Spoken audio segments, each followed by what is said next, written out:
On November 6, 2024, former U.S. President Donald Trump was elected by American voters to return to the White House.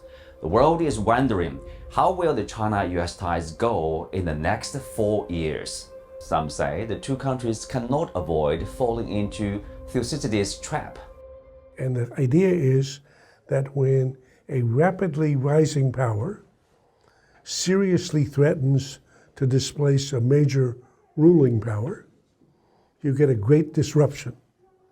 And the result of that great disruption is most often war. Since formal ties were established in 1979, China and the U.S. have witnessed rapid advancements in bilateral economic and trade relations, advancements which have benefited both sides and have boosted world economic growth. But it's been no secret that this important relationship still has many obstacles in some areas.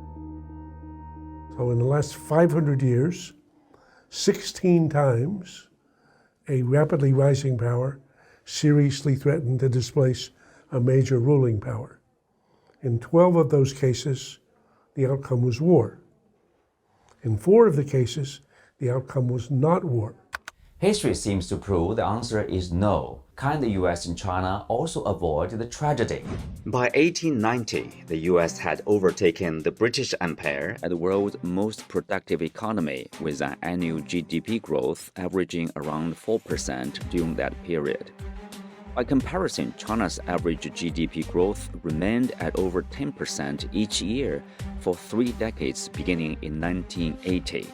At such a lightning pace, it took China only 17 years to transform from an economy at about 1/16 of U.S. GDP in 1993 to the world's second largest economy by 2010. Measured in U.S. dollars, China's GDP reached 77% of that of the U.S. in 2021. It's the first time in 130 years the United States has faced a competitor whose GDP exceeded 2/3 that of the U.S. China's phenomenal economic performance began to raise alarms in the U.S. And when the global market is flooded by artificially cheap Chinese products, the viability of American and other foreign firms is put into question. In March 2018, the U.S. slapped 10 to 25% tariffs on some Chinese imports and restricted China's investments in the U.S. based on the so-called Section 301 investigation. In April this year, the Office of the U.S. Trade Representative initiated a Section 301 investigation of China's acts, policies, and practices supporting its maritime, logistics, and shipbuilding sectors. Over the past few months, the U.S. has also been hyping the overcapacity narrative against Chinese electric vehicles, and based on this accusation, it imposed a 100% tariff on Chinese EV products, which went into effect in late September 2024. Apparently, the U.S. has shifted to countering China. The U.S. currently defines China as the most serious strategic competitor it has ever faced. In late 2022, the White House released the National Security Strategy, identifying China as the only competitor with the technological power to reshape the international order. Observing today's China-U.S. relations, what would Thucydides say? I'm afraid he would say both parties are right on script, almost as if each is trying to show which can better exemplify the role of the rising power or the ruling power, accelerating towards what he expects would be the grandest collision of all times, sort of sitting on the edge of his chair. So I would say, unfortunately, we're more at risk today than we were then. However, risk doesn't necessarily lead to confrontation. China's going to become a much more powerful country, and that will lead to confrontation. And I read that and I thought, no, it's good if China rises. That's good. Win-win.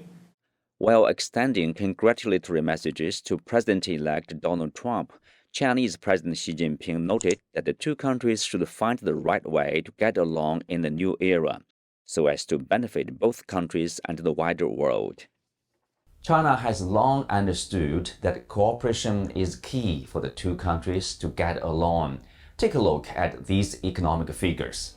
Over decades of positive cooperation, trade volume between China and the U.S. skyrocketed from $5 million in 1971 to $560 billion in 2015, making China the U.S. top trading partner. According to the 2024 U.S. Exports to China report by the U.S.-China Business Council, an estimated over 930,000 American jobs were supported by exports of goods and services to China. In the latest survey of the over 70,000 American companies in China, 80% earned profits last year. Looking ahead, 72% of the companies expect the profit margins of their China operations will be equal or greater than their global average in 2024. The nearly $760 billion in bilateral trade and over $260 billion in two-way investment reveals the tight synergy between the two countries in their economic structure and connectivity in global industrial and supply chains. It was the inevitable outcome of the international division of labor in the globalized world and the rational decision-making within the business communities of both nations. But in 2018, calls came from the U.S. to decouple from China, followed later by the less severe approach of de-risking. Then came the call for building small yards with high fences around critical technologies. But what good have such efforts done for the United States? The U.S. said its reasons for launching its trade war with China was to reduce the trade deficit. But data from the U.S. Department of Commerce shows that the U.S. goods deficit hit over $1 trillion in 2023, way higher than the $891 billion level before the trade war. By the latest figures, the U.S. goods and services deficit in September had widened to a two-year high, hitting $84.4 billion. But what's far worse is that American companies are at risk of losing an important overseas market. Take chips, for example. China is the world's largest semiconductor market, and the revenue from China once accounted for about 20% of all revenue for U.S. chip company NVIDIA. Because of U.S. export restrictions on advanced AI semiconductors to China, NVIDIA's sales in China decreased as a percentage of total revenue to a middle single-digit percentage in the fourth quarter of fiscal year 2024. In a business sense, it would seem unwise for the U.S. to try to encircle or surprise China.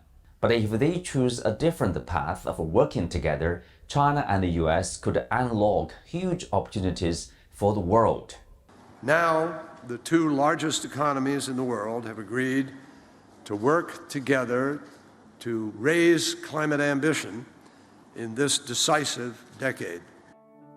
Together, the U.S. and China represent 40% of the global GDP and contribute to over 50% of the world's growth. It's safe to say that the state of the China-U.S. relationship plays a crucial role in the global economy. China and the U.S. are both permanent members of the UN Security Council and major members of most international organizations.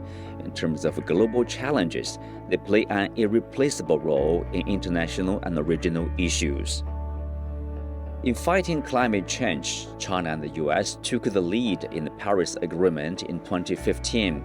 Later, in 2023, the two countries issued the Sunnylands Statement on enhancing cooperation to address the climate crisis, agreeing on issues like energy transition, greenhouse gas emissions, and the circular economy.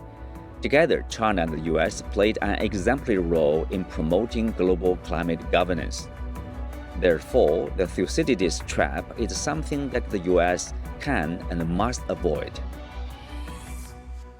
This year marks the 45th anniversary of diplomatic relations between China and the U.S. History has proven that the essence of bilateral ties should reflect a drive for mutual benefit and win-win results, rather than a zero-sum game. The world may learn a new system for governing, or the societies may learn a new system for governing. So I think it's unclear where the outcome is, except that they should each understand that coexisting is necessary